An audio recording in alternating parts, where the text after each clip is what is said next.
So this is just part 2 of a 2-part video I did on how we use Ambleside online. If you missed part 1, you might want to go find it. But this is just how I use the website, how I, what I print out, what I use during the year for our schooling. All right, I don't think I have ever shared this before, but years ago, I was at a curriculum sale and someone had this binder of art. And I don't know if you can see it very well, but it's full. I mean, look how thick it is. And all of the art is printed off. It's all in the protective sheet pages, and it's alphabeticalized. It's by last name. And the people, there's probably 6 to 8 prints per artist, and it's just full. There are so many in here. And this woman had it at a curriculum sale, and she was giving it away. She wanted it to go to a family that utilized Charlotte Mason that would enjoy the art. And so I took it. I waited a while. Nobody took it, so I took it. And I have loved it. So I do not follow the artist that Ambleside Online puts out as being the artist studied. I pick from the book and what is available in here. But what I wanted to mention about it is, if you are printing off art prints for your children to use, collect them in a binder, and then when you are done educating your children, pass it on to someone else, because this has been such a huge blessing to not have to organize, to not have to print, to not really have to think through anything. I just grab the binder. I have them all laid out for, I have 3 different artists picked out for this coming year. They're all in this binder of extra things that I keep on the side, and each term I will just pull them out and I have it all ready to go, and it is such a convenience for me. So the other thing is, for the composer and for the hymn and for the folk song, I make up a playlist on Spotify for my kids, and I just give them the playlist on there and they listen through it. Our church does a really, really good job at singing a lot of hymns, and we sing a lot of, old hymns. And so I don't necessarily focus on introducing the kids to hymns myself, because an excellent job is done at our church, and that is just, I'm happy with that. And so they listen to it on their playlist on their own time, and that's good enough for me.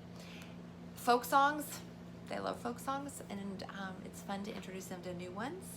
And again, they have a Spotify playlist and they can listen on there, and they do that, a new one each term. And then the composer, same thing. All right, so the other thing I have so this is a traveler's notebook. It is not put together, as you can see. The edges are very uneven right now. I still need to cut it, and it's not even bound together. But ideally, this is what it would look like, if you can imagine it. So this is the leather cover, and all of these books are inside of it. They're all different notebooks, and they will be all connected to each other. So right now you open it and it all just falls out. But once it's all put together, you'll be able to open it like a book, and you'll have each of your different notebooks in here. So I have just shared these notebook covers. It's an A5 size, and these covers I designed, and they are on wonderandwildness.com as a free printable, and they just have the what will go in the notebook and a funny face. And yeah, so this traveler's notebook, it's what it's called. You can buy them or you can make them. They're super easy to make. I've got a tutorial I'm going to put up very soon on my blog for you to see how to make your own. And each of these notebooks will be in there, and it will just be for my year 7 son to keep track of everything. All right, the schedule. I am still tweaking it and figuring out how I'm going to make it work. But what I have done for now, and I only printed off one to stick in here, I wrote down all of term 1 books down the side, and then we have Monday through Friday across the top. And so what I'm thinking is I am going to take the, let me find it. I will take, so this is for term 3, but, well, let me find the proper one. All right, term 1. I will take this schedule, and it has, you know, week 1, it'll tell you for each book how much you read over the week. So I will take this and break it down each day. Now, it has slowly changed for us over the years. It would start out where I would tell him very literally, on Monday, you're reading page 1 to page 3. Tuesday, you're gonna read page 4 to page 5. You're gonna skip it Wednesday, stuff like that. It was very literal. This past year, we have kind of shifted a little bit, and I'm sure this coming year it will shift all the more, where he is a lot more independent. I will tell him by Friday, this needs to be done. And it is up to him to manage his own schedule and his own time to make sure it's getting done. I will tell him, you know, last year I think I had him do 3 written narrations a week, and I would just tell him 3 need to be done, and he would pick which subjects would have a written narration.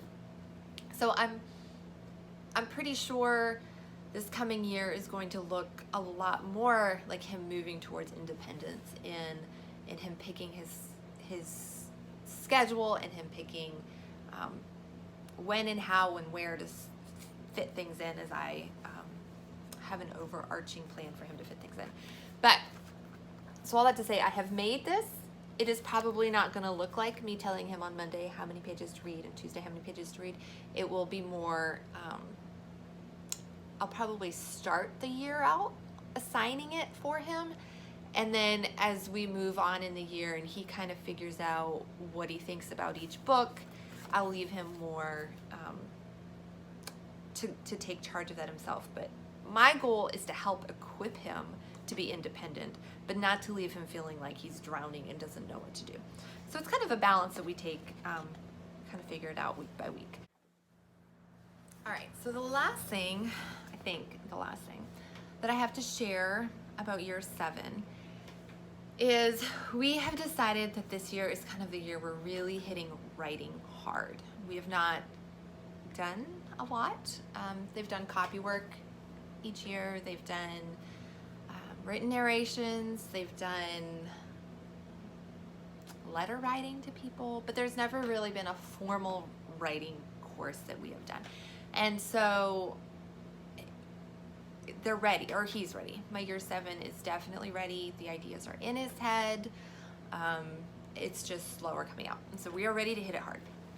So I sat down with him a little while ago, and I explained this to him, that we are getting ready to hit writing hard, and that he had a choice. He could have a formal writing class that I signed him up for. I found a really good one that's really close to our house. He could have that, or he could have me do it. But I told him that, number 1, it was going to be hard. He was going to be challenged and pushed out of his comfort zone. But number 2, it wasn't allowed to affect our relationship. And so I told him to consider and to pray about it. What did he want to do?